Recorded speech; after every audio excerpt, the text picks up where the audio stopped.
Doubleheaders are back on the channel, and this episode is highlighted by a bowl game rematch. After 2 games on the road, we finally get to come home to Dowdy-Ficklin Stadium, and that was a very successful road trip as we put up 56 points 2 weeks in a row, and today we'll find out if that was a fluke or not against the number 16 Tar Heels and the number 25 Irish. The first 2 games of the season were on a slider set that I was trying out, but I decided that it ultimately did not play well, and I found a great solution in Seagator slider set. I made a video on it, so if you want to check that out, it'll be in the end screen. To raise the stakes even higher, it is a huge visit week for the Pirates with 8 total prospects out of their 12 scholarships coming to campus this week. I will say that I'm recording this episode with an 101-degree fever and strep throat, so if you enjoy the series, please drop a like, and if you're new, subscribe to the channel. There's a lot of stuff to look forward to on NitroDrive, as I may or may not have a new series in development on the way. More on that later, but for now, let's get into game action against the Tar Heels. Can our freshmen lead us to 3-0 in the Carolina Carousel? Leave your game predictions in the comments below. Sam Howell is gone for the Tar Heels. Drake May is the starter. He starts out with split backs from the shotgun. 5:06 in the first quarter, 4-man rush. May looks to the outside and Brown makes the catch. Out of bounds right around the 38-yard line. Great start. 2nd down and 10 from the gun. 2 receivers to the left side. May takes the snap. Pressure comes. Hit as he throws an incomplete. That's Boomer Brooks with the pressure. He leads the nation in tackles. So 3rd down and long for the Tar Heels. They have a split backfield. May against a 4-man rush. Dumps it off for Henderson, and he's not going anywhere. John Chadwick pushes him out of bounds, and the Pirates get it back. Brooks and the offense have looked great over the first 2 games of the season, but it's a new test. Brooks rolls to his right side, outruns a defender to the corner, and he has a 1st down and about 8 more, sliding down to the 38. From the single back set, Brooks drops back to pass over the middle of the horn, and it's broken up. Great play from the DB. It's 3rd down. 2x2 set on 3rd down and 7. McKnight in the backfield left side. They set up a screen that way. He makes the catch. Tries to turn upfield and runs into his lineman. There was no room. Great defense. They'll punt. We are still scoreless 6 minutes into this ball game. From the shotgun, Henderson in the backfield right side. May drops back to pass. 4-man rush. Over the middle, he finds Simmons. Close to midfield. It's a gain of 11. Under a minute to go in the first quarter. Rasmussen in the box. May drops back over the middle against the blitz, and he finds Morales. He breaks the tackle down near the 31-yard line, and they have a fresh set of downs as the clock ticks down in the first. May over the middle one more time to Simmons. Make it down to the 5-yard line. 1st and goal to go. The Tar Heels have a chance to strike first, but it's 3rd down and goal. May takes a snap in the gun, stands in the pocket, throws to Blackwell, and he's not going anywhere. It's John Chadwick making the stop. They'll settle for a chip shot, 20-yard field goal, which is up and straight down the middle to make it 3-0. We finally have points in a defensive game. 7:09 remaining in the second. From the pistol, Brooks hands off McKnight, stretch run left side, looks for the sideline and wins the corner into open space. Make it 23 more yards for the dynamic true freshman. His 317 yards last week was 2nd all-time by a freshman. Bright things ahead. Brooks play action, rolls out to the right side on 1st down, stops, looks downfield in the traffic, and it's intercepted! The ill-advised throw is his 1st interception on the season. He could have hit Horn if he had less air under this football and threw it more to the sideline, but regardless, it's a pretty bad decision. It's basically an arm punt, so no need to worry about field position. The Tar Heels take over from the 25. May empty backfield over the middle to Downs, who breaks a tackle, and he's down to the Pirates logo. You can just feel the momentum shifting in the Tar Heels' direction. May sets up screen left side to Henderson, and Terraberry makes the play. A loss of 4. Great work by the big man. It's 3rd down and 5 a few plays later. 2x2 look. The Pirates have a chance to get off the field. May feels a lot of pressure, dumps it off for Green, and Rasmussen wraps him up before he can get to the sticks. Outstanding play to bend and not break, but they want to stay out on the field on 4th down. From the pistol, May hands off to Henderson, who cuts it back inside and has a 1st down and a gain of 6, silencing this crowd. We're sitting with 4:15 left in the half. May in the shotgun yet again, play action. Henderson looks downfield to Blackwell, and he connects inside the 30-yard line, inching closer and closer towards the end zone. May has trips to his right side on 2nd down and 10, takes a snap against a 4-man rush, looks to the corner, and Blackwell again. Another gain of 12 and another 1st down. A chance to take a 2-possession lead unless the Pirates can hold them. May speed option left side, and Cleet Matthews Jennings is not fooled. The true freshman just saved a touchdown. But can they get another stop on 3rd down and 4? May sets up screen right side to Downs, and he walks into the end zone practically for a touchdown. Excellent play call, and it is a 2-possession lead for the Tar Heels. The Pirates have been down at least 2 possessions in every game so far this year, so this is nothing new. Brooks play action, looks downfield, and he misses Bird wildly. He's off to a 1-for-6 start. Make it 2nd down and 10 from the single back. Brooks looks Bird's way again, and he misses him one more time. Only 4 yards passing so far, and they'll punt. May in the gun with Henderson in the backfield to the left side. Gives him the counter run to the left side. He's got room. Runs over Jordan Fowler, and he's on the other side of the 50. Fowler does only have a 47 tackle rating. Not going to bring down Henderson. May on 1st down steps up to run and takes off with it across the 30 and has another 1st down. This has not been the same Pirates team we saw in the first 2 weeks of the season. They need to figure it out. May unloads on 2nd down, and it's nearly intercepted. Damon Dungelberg dropped it, and that would have been game-changing. Instead, it's 3rd down and 8.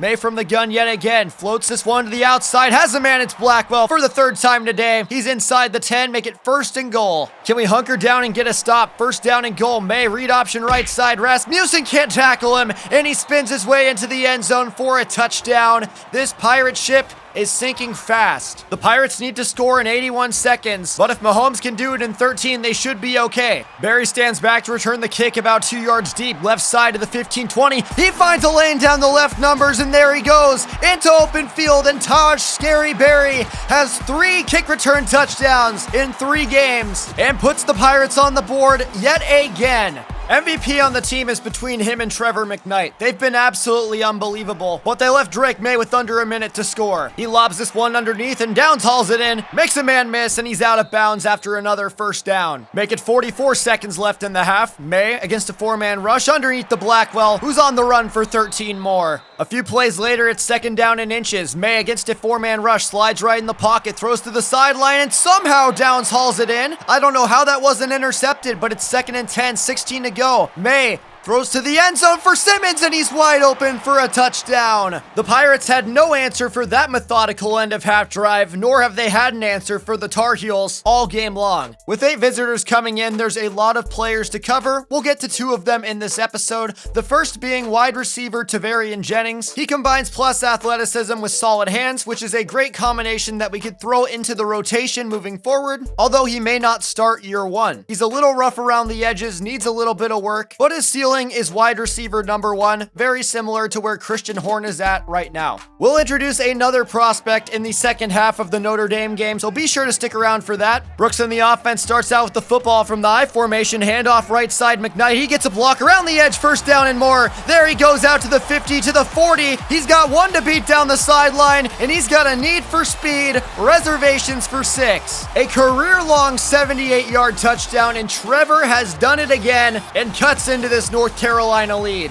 This team really does not want to give the Pirates the momentum. They're dangerous as May drops back and gets wrapped up. A loss of 7, and just like that, it's flipping. Boomer Brooks makes them punt. 3rd down and 12, however, for Brooks. 2 tight ends set at their own 39. Brooks takes a snap. Rolls out to his right side. Nowhere to run. He's pressured. He throws downfield for Cushenberry, who finds a way to get open. 18 more yards and a 1st down. What a throw from Noah Brooks. He had a really rough first half, but this is a great start. 2 tight ends set yet again. Quick throw outside to Bird, who has another 1st down and trucks his way down to the 31-yard line. It was a really bad start for Noah Brooks, but he's starting to find his rhythm. Play action downfield to Cushenberry yet again, and he nearly gets into the end zone. 1st down and goal. It won't be a problem on 1st down and goal. You just hand it off to Trevor McKnight. He punches it straight in, and all of a sudden, it is 24-21 North Carolina. 14 unanswered for the Pirates, and we've got quite the game on our hands. May drops back, 4-man rush comes. Terraberry gets there and drives him into the turf. It's another sack for this Pirate defense. They get the ball back. As Brooks goes play action yet again, looking downfield, he wants the long ball. It's underthrown and intercepted. McMichael takes this opportunity away from the Pirates, and simply put, he had Taj Berry downfield, a full body length of separation, and he underthrows it. That's one way to completely kill your momentum, as Drake May and the offense are faced with 3rd down and and 4 from the 45. Draws back, 4-man rush comes downfield, and Fowler breaks on the football. Excellent play,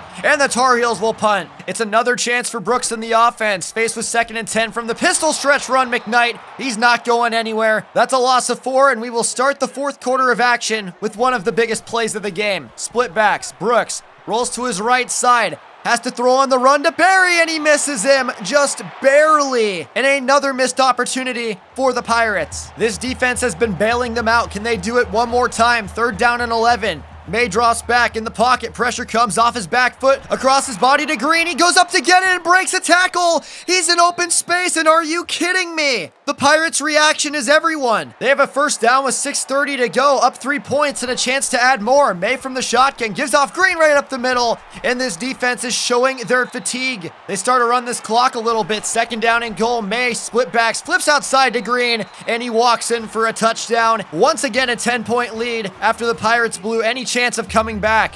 From the pistol, 4:18 and ticking. Brooks across the middle of the horn. He makes the catch into open space across the 50 and down at the 40. Still 3 timeouts, but they need to play hastily. Brooks play action. Wants it downfield, long ball, and it's intercepted again. His 3rd pick of the game. And despite an excellent effort from the Pirates to come back, the Tar Heels secondary was just too good today. They fall 31-21 and drop in what was a very ugly loss that we haven't seen out of this team in quite some time. It is a doubleheader, so there is still another game, but Noah Brooks needs to play better. 8 completions out of 24 attempts, under 100 yards, and 3 interceptions. He played a great secondary today, and they really welcomed him to college football. Trevor McKnight has stayed relatively consistent. He had 2 touchdowns in this game, nearly $150. Let me know in the comments if you think he's the MVP so far. The only thing to note in the receiving game is that Taj Berry did not have a catch today. Really bad game overall, but we have to get him more involved. It was a really embarrassing game, but there is one positive that we can pull from all of this. Out of our 8 visitors, we signed 4 of them, all being 2-star prospects. We've got some gems. The rest of our class practically is visiting this week against Notre Dame in a rematch of the Armed Forces Bowl last season. Let's get into it. It should be a good one as Pine hands off to Tyree right up the middle on their first drive. He's down near the 50 already. Last year's game was a thrilling shootout that the Pirates won 49-44, hoping for a similar result as Drew Pine back over the middle. He's got Kevin Austin Jr. across the 35. The Pirates really need to improve their pass defense, really struggling lately. Pine against the blitz under pressure, and Boomer Brooks drops him for a loss of 8. I guess one solution to bad pass defense is better pass rush. It's 3rd down and 9. Pine takes a snap. Thor Terraberry gets through, and he can't be stopped. The God of Thunder takes them down out of field goal range. It's 0-0. 3rd and 13 for Brooks in the offense, however. He drops back, rolls to his right side, looking for somewhere to go. Extends the play, stops downfield. He's got Scary Barry. Didn't connect last week. This one's for 28 yards. Great way to start. Already under 4 minutes left in the 1st quarter of action as it's 2-by-2 from the gun. Brooks drops back, looks over the middle. He's got Horn wide open. He tries to make a move, and he's down near the 40-yard line. Really great to see him getting into rhythm early on after starting 1 for 7 with an interception last game. Play action off the boot. Rolls to his right side, stops again, throws in traffic for Barry, and it's another 1st down. Bit of a risky throw, but it pays off for him. Working with 3rd down and 9 from the 24-yard line. Brooks against the corner blitz. Watch out, he goes down. That's a loss of 8 yards, and it's 4th and 17. They'll bring on Bender Rover to try a 47-yarder. From the left hash, snap spot, kick up on the way, and it is no good. Wide right and a little low, so it is still scoreless. No sign of who's going to draw first blood as Roberts comes in motion left to right. Misdirection, Tyree, and he goes down in the backfield, but Cleet Matthews was all over his face mask. They'll give up 15. 2-by-2 bunch set for Pine in the offense. Tyree in the backfield left side. Sits in a clean pocket right over the middle to Austin Jr., and he's tripped up right around the 20-yard line. Another 1st down, however. A few plays later, it's 3rd down and goal. Pine trying to put his team on the board against the rush. Throws to Wilkins Jr., and he falls into the end zone for a touchdown. Pine with a 7 for 7 start gives the Irish a 7-0 lead. Brooks drops back, looks to the outside. He's got Berry again. He's on a roll, down to the 30. Under 7 to go in the first half of play. 1st and 10 for the Pirates. Give up the middle to McKnight. He gets a block right up the middle and jukes his way for another first down, although that spot's a little generous. Regardless, 2nd down and 7. Brooks, read option left side, keeps it himself, gets a block. He's got a first down, and he's into Irish territory. Unfortunately, this drive would stall, and they have to settle for 3 with Bender Rover Jr. Wind in his face. Snap spot, kick up on the way, and this one is good. They cut Notre Dame's lead 7-3. Pine in the offense back on the field after scoring a touchdown. Bunch set right side. Looks to the corner, and it's intercepted! Damon Dungelberg steals the possession away from the Irish, and all of a sudden, the momentum is in the direction of ECU. 30 seconds ago, they were down 7-0. They have a chance to take the lead. McKnight takes the carry, stretch run left side, breaks to the sideline, spin move inside the red zone. There's 16. Clock stopped at 3:35 on 2nd and 10. Play action, Brooks to the left side, and he's able to toe tap his way in for 15, 1st and goal. If at first you don't succeed from the pistol, Brooks hands it off to McKnight, who spins his way into the end zone. And just like that, the Pirates have taken a lead with 10 unanswered in the 2nd quarter. Pine has 3 minutes to drive 75 yards from the gun, draws back over the middle to Austin Jr. yet again. He's down to midfield. Tight end comes in motion left to right side, 3rd down and 4. Pirates send 4 rushers. Pine draws back, rush to throw, and it's intercepted! Take 2, Damon Dungelberg. He breaks a tackle, and as the clock ticks down to 2 minutes, he will be down at the 49-yard line, giving Noah Brooks and the offense a chance to score before the half and make it 17 unanswered potentially. Here they come, 3rd down and 10. This is huge. The clock ticks down to 1:20. Brooks rolls right, hit as he throws downfield the north cut, and it is 1st down and goal to go for ECU off of a laser beam from Noah Brooks. That's the best throw of his career so far. They work this clock down to 26 seconds and ticking. Takes a snap on 2nd and goal, hands off McKnight, and he has a crater wide open up the middle. Reservations for 6, and ECU goes into the half with a 17-7 lead, stunning the Irish. Our pass defense has been pretty bad this year, so I think it's a perfect time to talk about current visitor on campus, Jasper Touissant. I absolutely love him as a prospect, and I think that we should really consider starting him next year if we do land him. His only real weaknesses are agility and zone coverage, but he's 6'1" and very athletic, and is that type of lockdown man coverage specialist you always look for. Keep this man on your radar moving forward. But I think the Pirates have some unfinished business to take care of. 3rd down and 3. Brooks with the football. Quick strike to Berry. He spins and breaks a tackle right around the 50. That's a gain of 16. A couple plays later, it's 2nd and 12 from the pistol. Handoff, stretch run left side. McKnight around the corner, tries to cut it back inside, but his lineman gets in his way. 28 yards regardless, but you already know he's going the distance. He's going for speed. 2nd down and 10 as the Pirates look for a 3-possession lead. Brooks play action, and he gets wrapped up and spun to the ground, a loss of 5. Make it 3rd down and 15 as this clock's down to 5:10. Brooks in the gun, sends everyone deep, looks to unload downfield. He's got Horn wide open